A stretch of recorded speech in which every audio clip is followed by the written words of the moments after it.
वो रायबरेली से लड़ेंगी और हो सकता है वरुण गांधी जो है वो अमेठी से लड़ेंगे। जहां तक अभी तक हम लोगों को बताया या जो सुनने में आ रहा है, अभी तक कोई उसकी पुष्टि तो नहीं हुई, लेकिन इतना जो सुनने में आया है वो यही आ रहा है।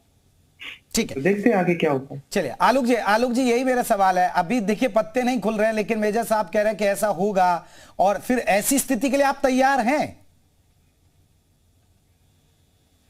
देखिए, मैं राजनीतिक टिप्पणी करूंगा जरूर। समाजवादी पार्टी अब ज्योतिषी भी हो गई है कि वो पहले से, कांग्रेस को अभी भरोसा नहीं कि कौन लड़ेगा, लेकिन समाजवादी तो पार्टी बता रहे हैं ना वरुण गांधी जा सकते हैं, वाड्रा लड़ेंगी। अब वो उनको जानकारी दी गई होगी ना। भारतीय जनता पार्टी के जो लोकसभा तो भारतीय जनता पार्टी के जो लोकसभा सांसद है वरुण गांधी जी, वो कह रहे हैं कि वो कांग्रेस से लड़ेंगे। मतलब ये तो आज मतलब ब्रेकिंग न्यूज कर दी है। सब इनका सोर्स क्या है, कैसे समाजवादी पार्टी के नेता अखिलेश यादव क्या यही सोच रखते हैं, मुझे इस पर आश्चर्य है। और हिलाल लखवी जी, मैं आपको खाली इतना ही कहूंगा कि कांग्रेस अपने कर्मों की वजह से नीचे गिरी है, और श्रीमती सोनिया गांधी जी अस्वस्थ होने के बावजूद राजनीति में सक्रिय हैं। लगातार विभिन्न राज्यों में वो जा रही हैं। इंडिया अलायंस की बैठकों में कई राज्यों में वो गई हैं, हमने खुद देखा है, पब्लिकली गई हैं, मीडिया के सामने गई हैं, लोकसभा लगातार जाती है। अभी नामांकन करने के लिए जयपुर भी आराम से वो स्वस्थ होकर गई हैं। क्या उनको रायबरेली की जनता के सामने जाकर के ये नहीं एड्रेस करना चाहिए था कि हम अब लोकसभा जो है हम छोड़ रहे हैं, हम नहीं लड़ सकते आपके बीच में?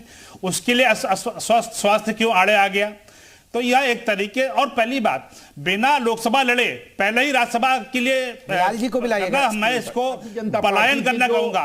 मैं कहने को मैं कहने पे, अरे हिलाल जी मुझे बात पूरी करने दी। ये तो बहुत ही मतलब असभ्यता है कि हम अगर बात कर रहे हैं तो तथ्यों के आधार पे आप बात करिए, अपने समय पे बात कर लीजिए। बस जिज्ञासा, माफ कीजिएगा, बस जिज्ञासा थी तो हमने आपसे पूछ लिया। हमने कहा आप बता दें, शायद आपके ट्रांसपेरेंसी है।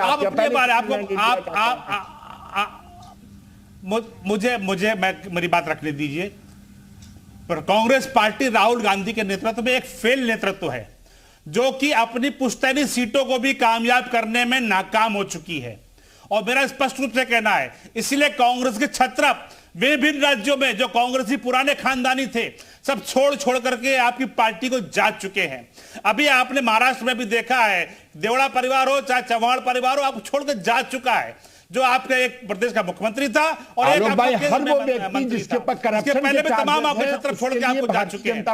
तो समाजवाद करप्शन का चार्जर तो राहुल गांधी के ऊपर और सोनिया गांधी के ऊपर है। क्या सोनिया गांधी और राहुल गांधी जमानत पर, भ्रष्टाचार के आरोप में जमानत पर रिहा है कि नहीं है? हिलाल जी बता दीजिए, क्या सोनिया गांधी राहुल गांधी भ्रष्टाचार के आरोप में जमानत पर रिहा है कि नहीं है? क्या ईडी के सामने राहुल गांधी पेश नहीं हुए हैं क्या? तो आपका नेतृत्व फेल है। देखिए, जिस पर आपने इल्जाम लगाया, और तो और अभी अशोक चौहान साहब भी आपके पास आ रहे हैं, उसके ऊपर बोलता है। तो कांग्रेस नेतृत्व विहीन हो चुकी है, कांग्रेस दिवालिया हो चुकी है, और उसके प्रवक्ता दूसरे प्रवक्ता को बोलने नहीं देना चाहते हैं, क्योंकि उनके पास तथ्य नहीं है, अपने नेता को प्रूफ नहीं कर पा रहे हैं। ये भी जनता देख रही है। कारण इसका यह है कि आज भारत बता दीजिए कि वरुण गांधी कहां से लड़ रहे हैं, मोदी जी के नेतृत्व में गांधी कहां से लड़ रही है, बता दीजिए ना आप। अच्छा चलिए, राजनाथ सिंह साहब का बता दीजिए कहां से लड़ रहे हैं। आपके यहाँ तो ट्रांसपेरेंसी, हर बात स्पष्ट है, लगता है। आप बताइए ना, राजनाथ सिंह साहब कहां से लड़ रहे हैं? हिलाल जी को आप वक्त नहीं देंगे क्या आगे? ठीक है जी, एक बार सुन लीजिए। फिर क्यों हो गए? नहीं, एक सवाल नहीं आलोक जी, अरे अब काउंटर तो करेगा ना, जमीन में लगा दीजिए ना। नहीं, ये तो इंटरेस्टिंग सवाल है। नहीं आलोक जी, काउंटर तो होगा ना आलोक जी। पार्टी को खड़ा कर लीजिए हिलाल जी। यहाँ पे अपनी शक्ति क्यों जाया कर रहे हैं? हमारी बात को रोक करके आप, इतनी ताकत है आपके अंदर तो जिताइए ना। अपनी पार्टी किसने रोका है?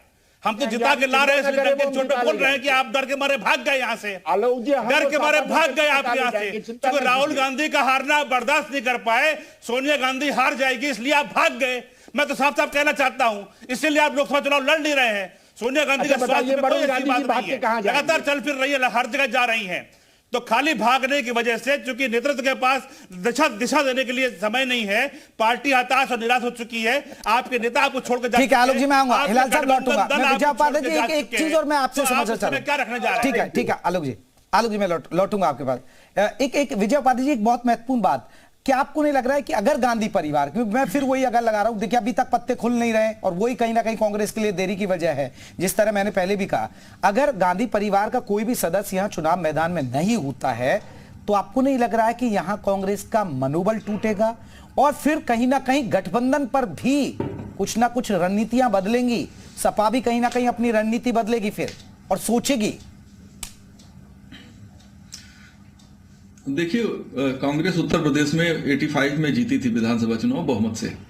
उसके बाद से इसके वोट और विधायकों की संख्या कम होती चली गई। बसपा से 96 में समर्थन ली कर चुनाव लड़ा, 2017 में चुनाव लड़ा सपा के साथ, लेकिन नुकसान ही हुआ, इनको फायदा नहीं हुआ। अभी 2 सीटें हैं और 2.3% वोट है। तो कांग्रेस इससे नीचे क्या जाएगी? 2.3% वोट पे लाके खड़ा कर दिया है कांग्रेस के मैनेजरों ने, तो इससे नीचे कहां जाएगी? अब देखिए, जब सोनिया जी राजनीति में आई तो पहली वेदना उन्होंने व्यक्त की अमेठी में, और उन्होंने वहां अपना दुख व्यक्त किया कि राजीव गांधी के हत्यारे जिंदा हैं। कांग्रेस की सरकार थी, उस पर हमला हुआ और उसमें कांग्रेस में 2 हिस्से हो गए थे। एक हिस्सा तिवारी कांग्रेस, अर्जुन सिंह और एनडी तिवारी ने अलग कांग्रेस बना ली थी। और पहला चुनाव सोनिया जी ने लड़ा 99 में अमेठी से। फिर वो रायबरेली में 2004 में आई और 4 में राहुल गांधी जी ने पहला चुनाव अमेठी से लड़ा। तो ये सीट फिरोज गांधी के जमाने से इनके साथ है। हालांकि जो जवाहरलाल नेहरू जी की कॉन्स्टिट्यूंसी थी फूलपुर, वहां से गांधी परिवार ने कभी चुनाव नहीं लड़ा है। तो ये बात जो आप कह रहे हैं, निश्चित तौर पे ये बहुत ही बड़ा संदेश जाएगा कि परिवार का कोई व्यक्ति यहाँ चुनाव नहीं लड़ रहा है। विजय उपाध्याय, आपने फूलपुर का जिक्र कर दिया, हमें फूलपुर पे देखिए, फूलपुर भी तो एक पुश्तैनी है। देखिए नेहरू जी वहां से लड़ रहे चुनाव, एक कह सकते हैं ना आप पुश्तैनी सियासी जमीन को छोड़ते जा रहे हैं। फूलपुर चला गया, अमेठी, फिर रायबरेली, अब रायबरेली पर भी आज हम चर्चा कर रहे हैं। तो ये वो पुश्तैनी सियासी जमीन है जहां नेहरू गांधी परिवार की जड़ें हैं। देखिए, हम आपको बताएं, एक्चुअली जिस कांग्रेस के बारे में हम आप चर्चा कर रहे हैं, विचारधारा के आधार पे ये वो कांग्रेस है ही नहीं। लेफ्ट के लोगों का पार्टी पे जबरदस्त कब्जा है, सारा डिसीजन मेकिंग उनके हाथ में है, हर चीज वही लोग तय करते हैं। और वो मैं आपको बता चुका कि न्याय यात्रा को लेकर किस तरीके की प्लानिंग थी, उससे सामने आ जाता है। उत्तर प्रदेश में विधानसभा चुनाव किस तरह से लड़ा गया वो भी सामने आ गया, उसके रिजल्ट भी सामने आ गए। पार्टी सीखने को तैयार नहीं है कि हमसे गलतियां कहां। मैं मानता हूं कि अगर हिलाल भाई को उत्तर प्रदेश कांग्रेस का अध्यक्ष बना के इनको फ्री हैंड दिया जाए तो ये कांग्रेस को ज्यादा मजबूत कर सकते हैं बनिस्बत आज के जो मैनेजर इनके लगे हैं। तो कांग्रेस गलत हाथों में, मैं राहुल और प्रियंका का सवाल नहीं उठा रहा हूं, लेकिन जो टीम इनकी है, जैसे मोदी जी पे जो अटैक जिस तरह बिलोदी बेल्ट किए गए, मैं एक घटना भी बताऊं। 2004 का लोकसभा चुनाव था, प्रमोद महाजन जी यहां आए थे, तो बातचीत में हम लोगों ने उनसे पूछा कि क्या रायबरेली बैठी कांग्रेस परिवार हार जाए इसकी भी कोशिश करेंगे? बोले नहीं, वो बड़े नेता लोग हैं और बड़े नेताओं को सदन में होना चाहिए। ये प्रमोद महाजन जी ने कहा था और हम लोग 2-3 पत्रकार लोग थे वहां, ये बात कही थी। तो ये एक परंपरा चलती आ रही थी, लेकिन धीरे धीरे चीजें विपरीत होती चली गई। और आज के दौर में राजनीति में जीतने के लिए आप कुछ भी करने को तैयार हैं, लेकिन कांग्रेस जीतने के लिए बहुत धीमी गति से काम करती है या डिसीजन लेती ही बहुत देर से। जैसे 2017 में कांग्रेस और सपा के बीच में कितनी सीटों का अलायंस है, वो साफ ही नहीं हुआ कभी। फिर फ्रेंडली फाइट भी होने लगी। जब रिजल्ट आया तो पता लगा कि कांग्रेस के सिंबल पर 112 लोग चुनाव लड़े थे, तब हम लोगों को पता लगा कि 112 प्रत्याशी हैं। बहुत सी सीटों पर ये लोग फ्रेंडली फाइट भी करने लगे थे। तो ये गठबंधन की हाल है। अभी उत्तर प्रदेश में गठबंधन का स्वरूप क्या है? सब पार्टियां तय कर रही हैं, अपने कैंडिडेट तय कर रही हैं, सर्वे कर रही हैं, जीतने के लिए रात दिन एक किए हुए हैं। ऐलान भी कर दिया, से लेकर भाजपा जो आलोक अवस्थी जी की पार्टी, सपा ने ऐलान भी कर दिया और कांग्रेस अभी विचार कर रही है, बातचीत कर रही है। एक सबसे हिलाल साहब एक बड़ा सवाल है। देखिए, आपको नहीं लग रहा कि आपने, देखिए अभी उन्होंने पूरा बैकग्राउंड बताया विजय उपाध्याय जी ने, कितनी कांग्रेस मजबूत थी, कब तक आपने यहां राज किया। आपको नहीं लग रहा है कि एक आप कार्यकर्ता हैं लंबे वक्त से? हिलाल साहब, मैं तो आपको देख रहा हूं प्रवक्ता के तौर पर, लंबा वक्त तो मुझे भी हो गया, 6-7 साल से तो मैं आपको जान रहा हूं अभी तक, लेकिन आपको नहीं लग रहा कि ये स्थिति वाकई में कांग्रेस हाशिए पर पहुंच गई है? एक क्षेत्रीय पार्टी, समाजवादी पार्टी, आप उसके पिछलग्गू बन गए। एक राष्ट्रीय पार्टी है आपकी, आपको उनसे सीटें आपको मांगनी पड़ रही हैं कि आप हमें सीट दे दीजिए, यूपी जैसे स्टेट के अंदर। जेपी भाई देखिए, सियासत में अक्सर इस तरह के मोड़ आते हैं जहां पर आपको जो है जब फैसले लेने होते हैं तो वो जनता के हित में ज्यादा लेने होते हैं फैसले, पार्टी के हित के ऊपर जनता का हित रखते हैं। आज की तारीख में समाजवादी पार्टी के साथ जो भारतीय कांग्रेस साथ में जुड़ रही है और ये इलेक्शन लड़ने की बात करी, तो समाजवादी पार्टी हो चाहे कांग्रेस पार्टी, वो लोग इस बात को बहुत अच्छी तरह से जानते हैं कि जनता का हित जो है वो इसी में है कि हम लोग साथ में लड़ें और जिससे कि जो भारतीय जनता पार्टी के खिलाफ पड़ने वाले वोट है उनके अंदर बिखराव ना होने पाए, जिसकी की तादाद ज्यादा है। एक बात। दूसरी बात जो आपने कही कि पिछलग्गू लगने की बात, तो देखिए महाराष्ट्र में भारतीय जनता पार्टी पिछलग्गू है। मोदी जी जो कहते हैं कि एक अकेला सब पे भारी, आज तक की महाराष्ट्र में आप देख लीजिए पिछलग्गू है, वो है या नहीं है? पंजाब में 1947 से लेकर आज तक की वो पिछलग्गू है, उनकी कोई जमीन ही नहीं है वहां पर, जबकि मोदी जी कहते हैं एक अकेला सब पे भारी। वहां के पास किसके पिछलग्गू है? बिहार में वो किसके पिछलग्गू हैं? नीतीश कुमार जी के पिछलग्गू आज की भी तारीख में है, आज की भी तारीख में उनको वहां के पर नीतीश कुमार जी की ये तो बड़ा दिल दिखा रहे हैं सर, सबसे ज्यादा इन पर सीटें हैं, फिर भी वो मुख्यमंत्री नीतीश को ही बना रहे हैं ना, ये भी तो बड़ा दिल दिखा रहे हैं ना। लेकिन पिछलग्गू पार्टी कौन है? ठीक है, मैं क्योंकि देखिए मेरे पास वक्त की कमी है, थोड़ा सा आ रहा हूं मैं आशीष जी आपसे, मैं उस पर एक लूंगा एक रिएक्शन। आशीष जी आपका कितना नफा नुकसान गांधी परिवार का अगर यूपी में नहीं होना? आलोक जी आ रहा हूं, आलोक जी आपसे लूंगा रिएक्शन। एक आशीष जी एक रिएक्शन छोटा सा। मैं मान के चल रहा हूं कि कांग्रेस इतनी बड़ी भूल नहीं करेगी और कोई ना कोई तो रायबरेली से पक्का लड़ेगा ही, और जो मैंने अंदाजा लगाया अमेठी से भी कोई ना कोई लड़ेगा। आपने तो वरुण गांधी भी उतार दिया ना, आपने तो जो सुना है वही तो बता दिया।